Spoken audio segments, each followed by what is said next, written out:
Hi, this is your girl Annette here sharing the experiences of a variety of Peace Corps volunteers. Before we introduce you to Ron, we first want to share what Peace Corps is and what their mission and vision is.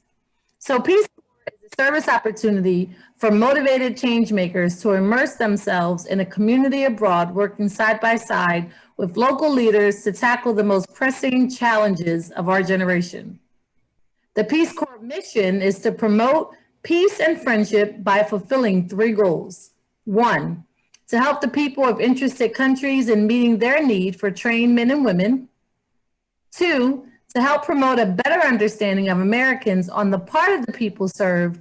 And three, which this series is all about, is to promote a better understanding of other people on the part of Americans. And this day we have Ron Christopher Osbourne Williams. Thank you so much for joining us, Ron. Thank you, Annette. Thank you for having me today. So please introduce yourself and let us know, where did you serve Okay, and when? okay, great. I'm Ron Osbourne Williams, as Annette said many times. But listen, strangely, before when I was serving, when I was about to serve, I wasn't Ron Osbourne Williams. I was Ron Christopher Osbourne when I went to the Eastern Caribbean, 1999, and I extended until 2003. If you know anything about the Eastern Caribbean is a series of islands. There was Antigua, there was Dominica, there was my island, St. Lucia, St. Vincent, the Grenadines, and it has changed over the year because Barbados was a part, Bermuda, different islands accumulate the Eastern Caribbean. I served on the island of St. Lucia, where I was I guess you would say, a special education I don't know, a special education volunteer. We had a very interesting assignment to help establish our pre-established special education for the Ministry of Education. Um, that became a very interesting task. I was assigned to the special education unit of the Ministry of Education. It was new. So I mean, and when I mean new, that we were the committee, we were the department, the volunteers. There was about six of us for that team, and it dwindled down, over the time, because it took a lot. I mean, if anybody knows the experience of Peace Corps, it takes a little bit of time before you get a project up and running. And then if you don't have people who, especially when you're talking about something as intensified and as specific as learning disabilities, special education, it can become very problematic if you're trying to convince people of something that they can't see and they don't understand. They can see someone with physical disabilities, but they couldn't understand how maybe a large majority of the students was having intellectual or special education needs. So, and they Okay, got this so great volunteer in me who was at that time, graduating out of college, like one of the top recruits for special education teaching. And I didn't go and teach. I went to the Peace Corps. so because your program was part of the ministry, yes? Does that mean your program was already set, or you were creating it as you were in St. Lucia? Listen, when we got there, literally, we created the program. We did it from scratch. Now, we had some people who was in charge, different people at different times who they had assigned to like this job, but it wasn't a priority. So they had people who had at some point worked at they had a school called, I think it's the Donata School, that it was a school for physically handicapped individuals. So they had those schools, but it wasn't what was the issue in the actual primary schools, secondary schools. We really only dealt with infant school, primary schools, and some secondary schools at some component, but not really. Because guess what? The reality you would learn that the kids would not matriculate to secondary school if they had the learning disabilities. If they hadn't, they would actually be, streamed out into doing some other skill, usually farming. Okay. All right. And English is the language that's spoken in St. Lucia. Well, English is the language that is the colonists spoke there, but the people of the country speak a dialect of Creole that is a stronger mix of English and French mixed together hard, because the island was owned by the French, and English passed hands about 7 or 8 times, as they said in the stories of St. Lucia. But so a lot of people in the rural areas who wasn't educated, when it came to being educated, like you would find in most countries, they spoke English as the main language to learn. But if you had to do something in communities, you had to know some Creole. Okay, so were you able to pick up Creole? I didn't need Creole. I knew body language. So, and so no, let me say this. Not that I didn't pick up Creole. I did. Everyone picks up, the terms, but I never moved I didn't live in the rural areas. I lived in the capital city, Castries, and I worked in those regions. And I basically, as the time came, I ended up working straight out of the ministry office.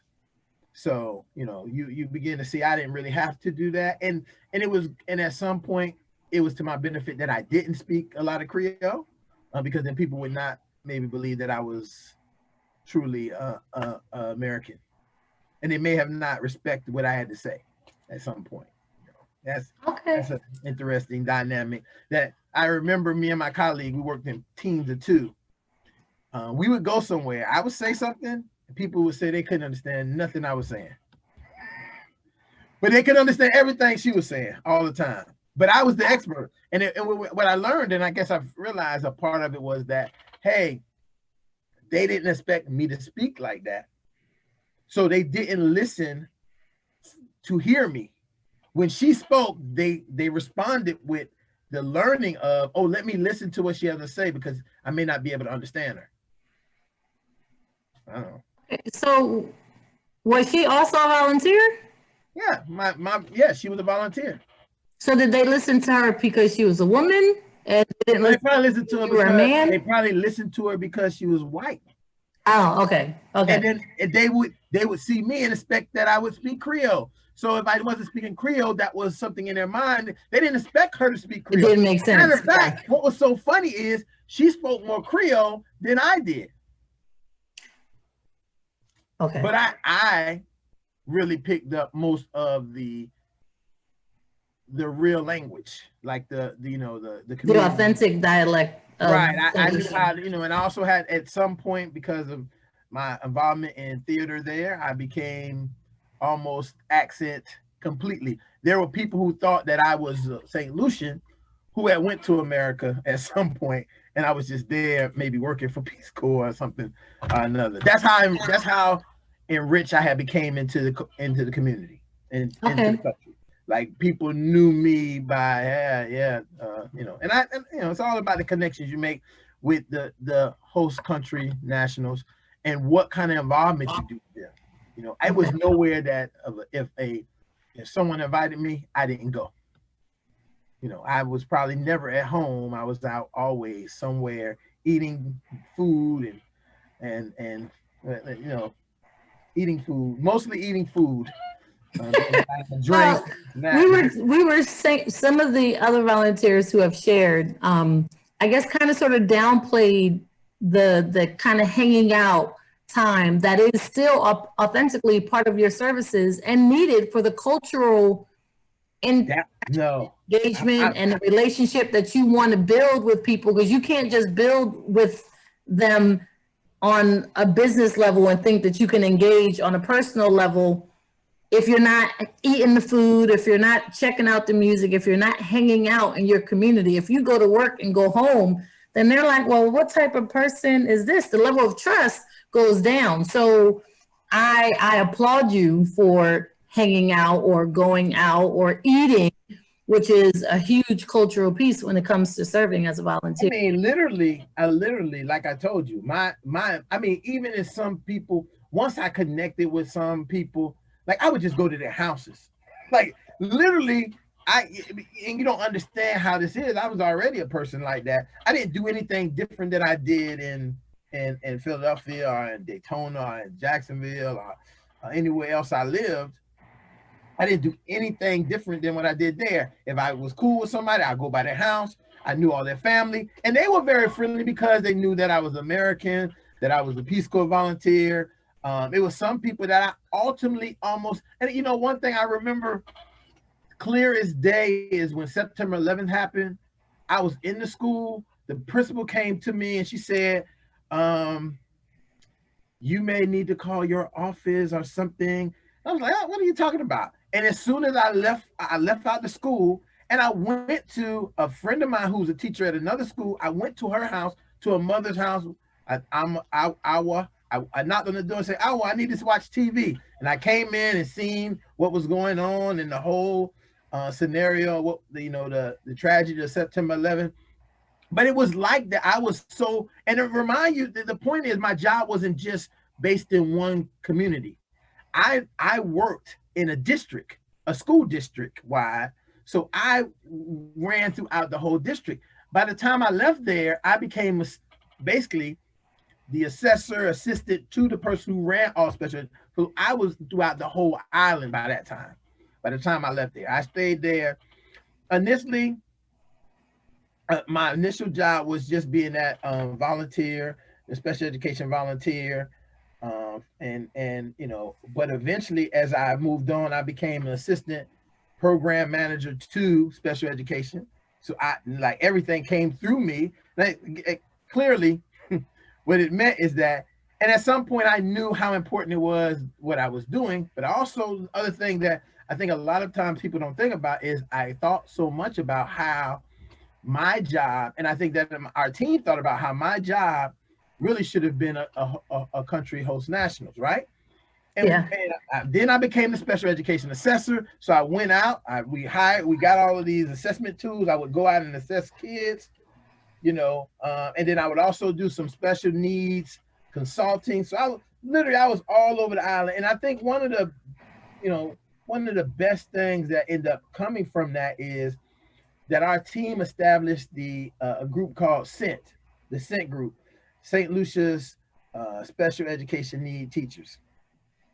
Special Education Need Teachers. And I think it was St Lucia Special Education Need Teachers, one of education needs. One of those, I can't remember the complete name, but that what set that up is to know that our work would continue and be sustainable.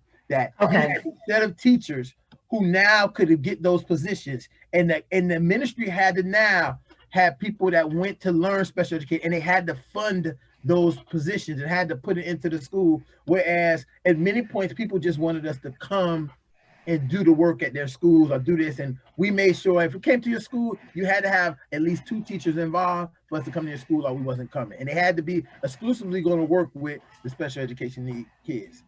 And you would see that was the grassroots buy-in. It became so big that once they started the organization, the ministry couldn't do anything but accept it and then incorporate it into the regular schools. So it was That's huge. And that's awesome that y'all not only had counterparts, but you insisted as you went to the different communities that there were at least 2 teachers there to support that, to make sure that it was happening when you exited your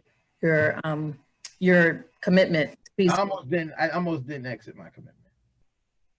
I was almost going to max out the 5-year because I felt that I could have did I could have did a lot more work. The only problem was that I came home for like just right after my 2nd year, and I came home maybe sometime in there. St. Lucia is so close to the States, so I came home for a friend of mine's graduation or something. Something was going on. I came home, and when I got there, I seen him, and he was like a pharmacist now, and I was like, I'm just he's a pharmacist. And I was like, yo, I got to go back. Listen, I did a lot here. I did a lot, but I'm only gonna. This is a glass ceiling. You know, not. I can't make it to any next level from here. I can do a lot more, but the reality is, you know, I already took a sacrifice coming to the Peace Corps for my family and when I say my family take a sacrifice, listen, I was the one to go to college. That means that I needed to graduate college and begin to change my family's wealth, their financial economics. And a lot of people don't think about that when you think about minority volunteers. A large majority of volunteers that you have are not people who need to go and work after college. They looking for something else to do after college. And I think that, you know, for myself and for the reason how you end up getting there, we took a sacrifice from our economic development to build our God work, as I would call it.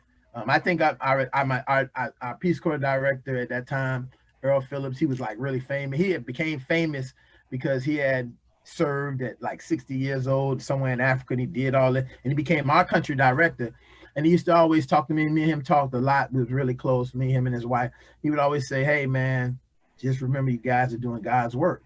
And I used to think about it like not in a religious way, but understanding that the work we was doing there was changing not just changing this small village or this small community. It was changing this nation. That ultimately, then, as we said, what we did in St. Lucia traveled to the other islands. So then we started doing conferences about how to establish this special education throughout all of the EC, the Commonwealth nations. And people was asking us to come and do trainings, and you were really seeing a lot of things develop. And it also then helped, you know, and as much as I helped the people there, it helped me establish my expertise of what I was. How can you listen? I tell people all the time, you graduate college with a bachelor's degree and you are working at, it's like the equivalent of I was working at the Department of Education. I was number 2 in charge of all special education in the United States of America. You don't make it, you don't get to that kind of point. Right. And that's the kind of where I was. And I began to learn so many things, how things operated in a place where I also wasn't typecast to this is the way it got to be done. Right. And so it definitely was it was as much as it was good for me. I know that what I was getting out of it really benefited the people in the work that I did. I wasn't there, and the people say, "Yo, you work every day." People used to be like, "Yo, you work." I said, because if I came here, I can't cheat, because if I was at home, I would have to work every day. This is not a vacation for me. This is a job that I volunteered to take, and I got to work it like it's a real job, because if I go back to America and I have a lax attitude about working, I will never get a job and I'll never be productive. I had to get up every morning, go to work on weekend. People be like, "God, you too busy. You're all over the island." I said, because I'm preparing myself to go back to America. The work I'm doing here, it is like work for here, but I'm not going to fall myself into this idea where I get lazy or this and that, or just think like I get up at 10 o'clock in the morning.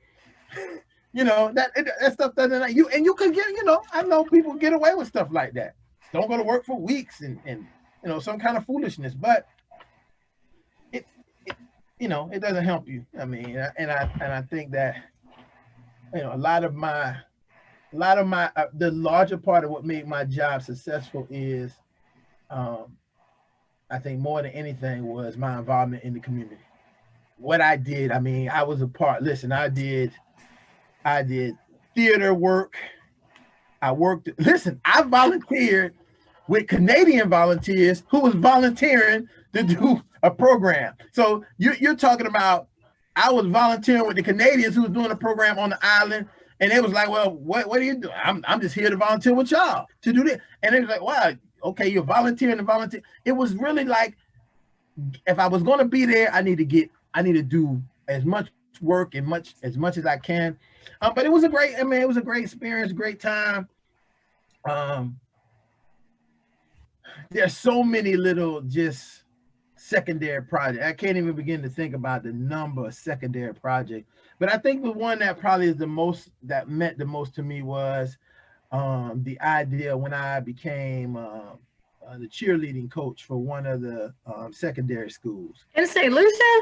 Yeah. So I became a cheerleading. Well, what happened, they used to have a pom-pom contest.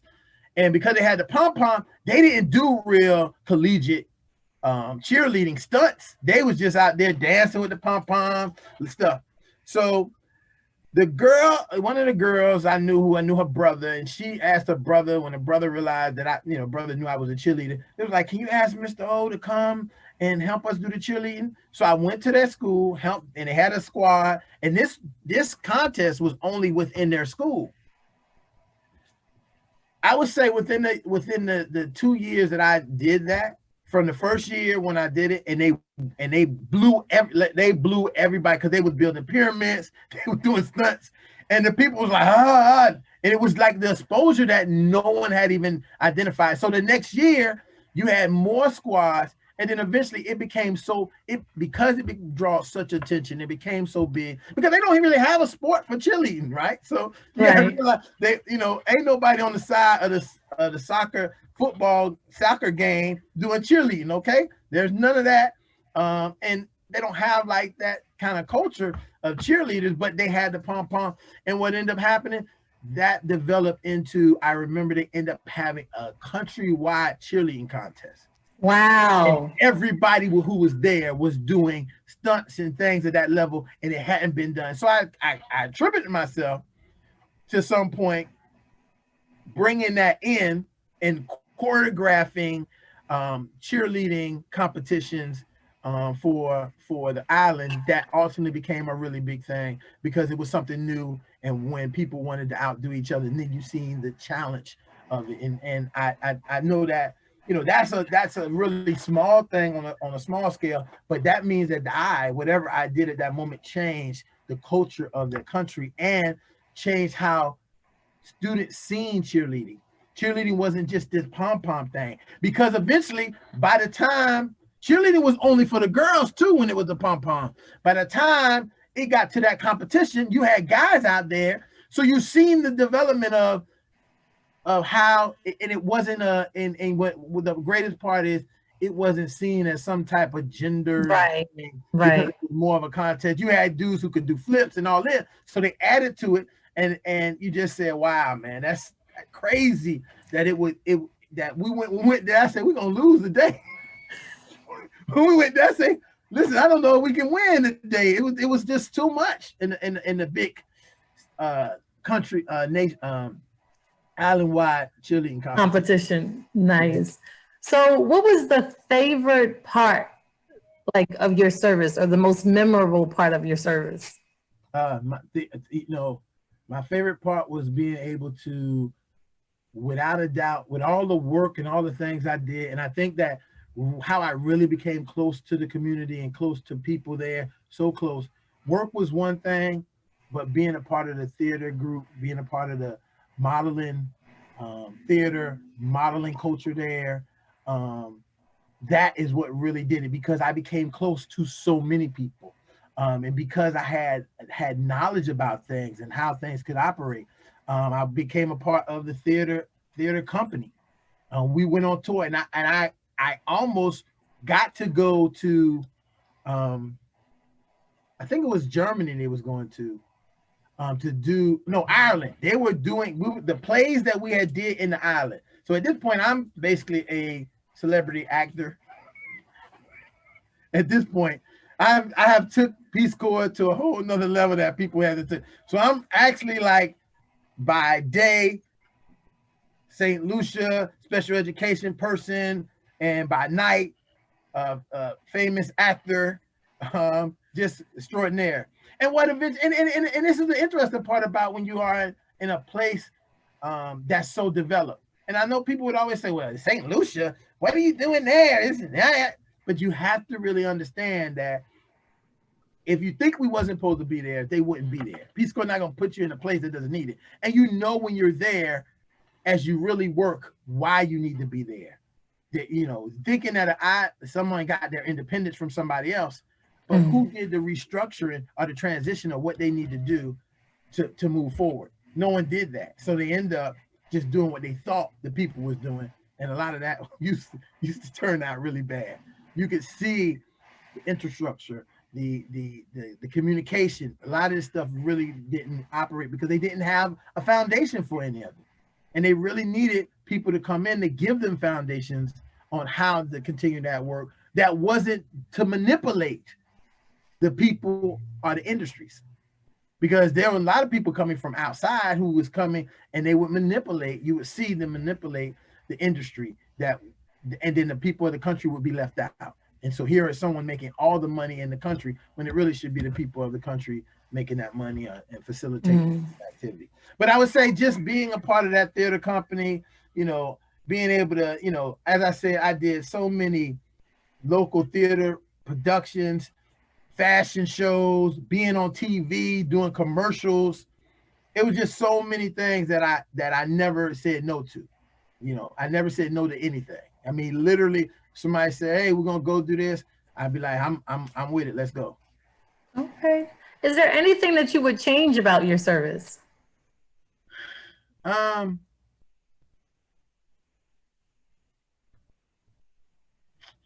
don't know. I mean, I think that listen, maybe, but maybe not, because I think that I would, I think that it worked just the way it worked out.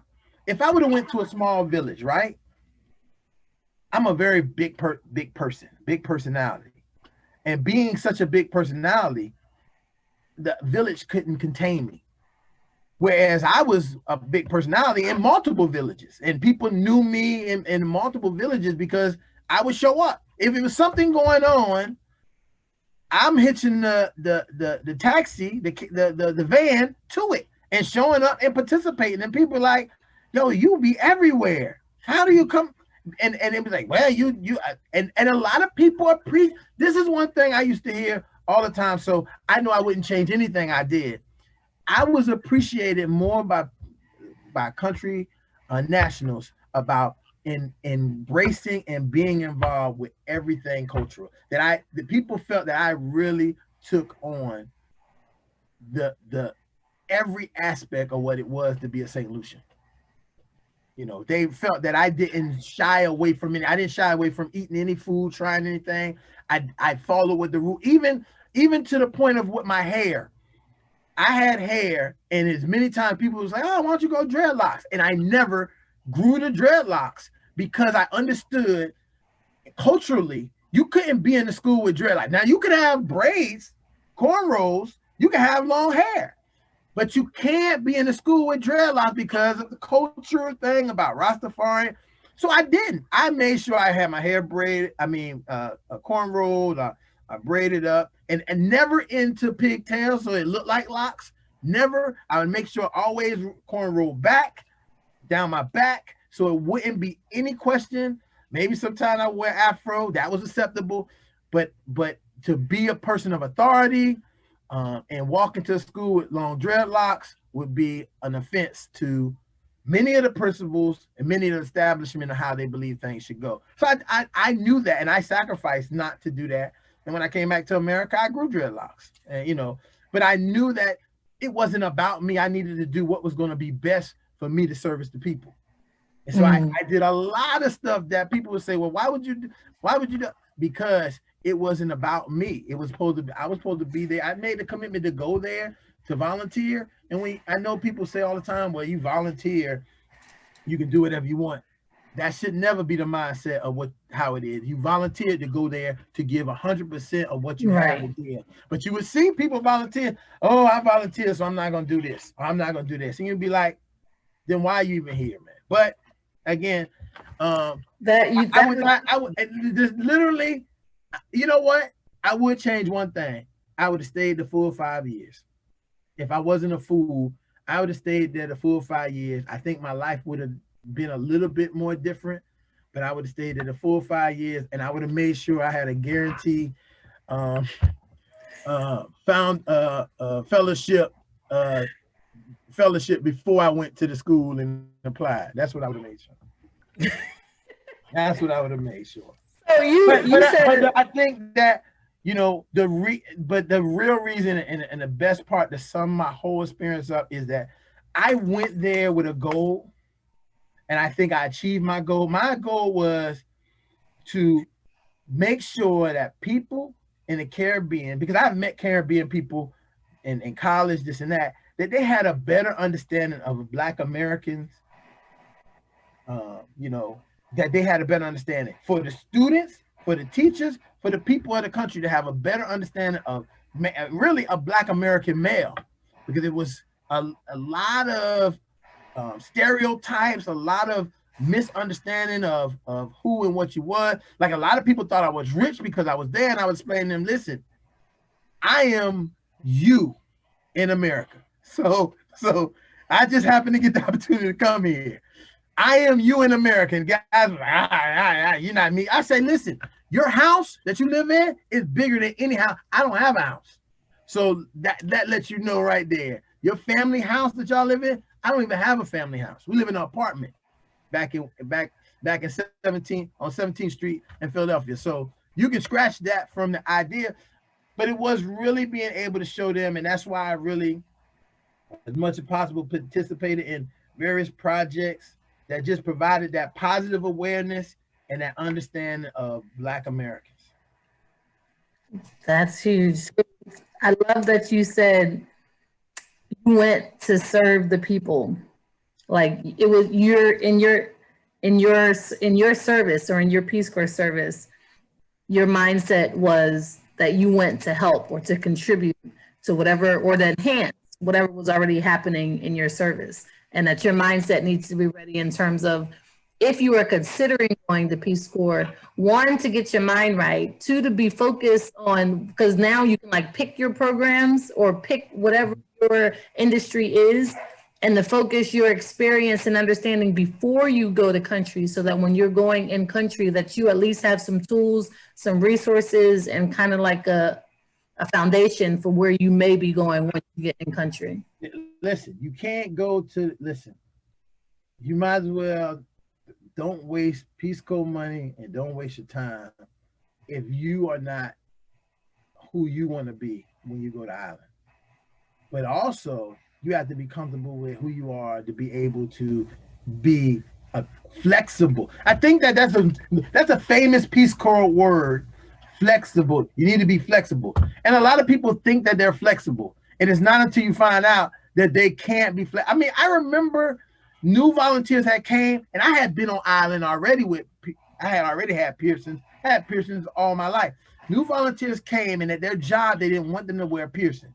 They made such a fuss about taking that piercing out that then the country director had to make a rule about piercing.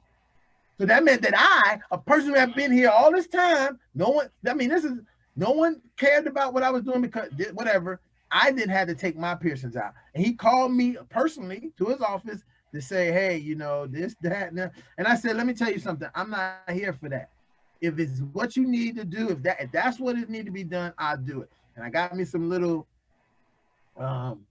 bamboo to put them in, so nothing would close, and I kept it moving. And people would see today and say, oh, wow, you know, and it didn't matter, but my service meant more than and today people would say, well, would you do that now? Today I'm not doing anything because I'm already established exactly who I am, and I don't do anything. I'm not servicing in that population. The kind of work I do today, either you accept who I am, or you can go to get somebody else. That wasn't the same thing when doing Peace Corps, because it was a completely different dynamic. You knew that you was going there to volunteer for the people. You need to be ready to change and do what you need to do for them. And, you know, understand the sensitivity of what it means to come into somebody's place and want to change what they know how to do, because they know how to do. That's a whole nother, that's a story. We can have a long conversation about the idea of, because it's done in America is right. And I used to say all the time to people, I can tell you the way we do things here in America ain't always right. It looks right because we advertise it and we say it's great, but that doesn't mean it's the right way to do it. There's multiple ways to do things. So So how did you learn about Peace Corps? I was working at the college, I worked in student affairs, and they sent, I was a person who would put up stuff around the school, and they sent out some information about recruitment or whatever, and I put it up around the school. And from there, I was like, hey man, let me go check this out. Let me see what I can. Let me go check it out. When I checked it out, I was like, I'll do this. I won't go to the Army and Navy, but I'll do something like this. And so again, once I looked at what it was, and I was like, yo, I really, and here's the other part. Here's the other part that really pounded it in. That I was able to go on a trip when I was in college to Germany, and as a missionary. And when I went on that trip, the exposure to seeing a cultural exchange that I experienced, I said, wow, that was great. It was in Germany. We helped them. I would love to go somewhere and help people that look like me in the same capacity before I come back to America and help the people here, because I have maybe a better empathy. And that's how I ended up signing up, and next thing I knew, I was accepted. I did a lot to go to the Peace Corps. I had to, I had to get my teeth redone. They wouldn't let me go because they said I had to get my teeth, all my teeth work done. That was my medical issue with teeth, because I had an issue with my tooth and a tooth, and I had to go, basically get the whole thing done before they would let me go. But I would say it worked right on time, because from graduation, a couple weeks, I was out of there. I was living in St Lucia, 99. I was graduating 98, 99. In the summer, I was in St Lucia. Okay, so I have one last question. Well, I guess what would you say to people who were interested in serving in Peace Corps today?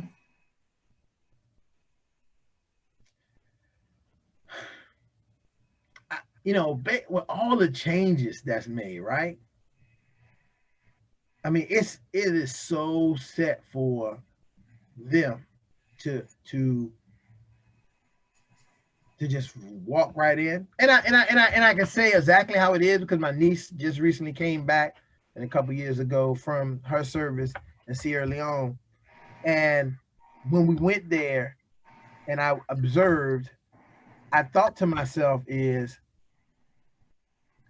I don't know if the people who are going there for themselves. Are they going to serve the people of the nation? Mm-hmm. And I think that, one of the things I would tell any volunteer who's planning to volunteer, looking to volunteer, is make sure you're going there to serve the people of the nation. Because if you're going there to serve the people of the nation, everything about you will do right.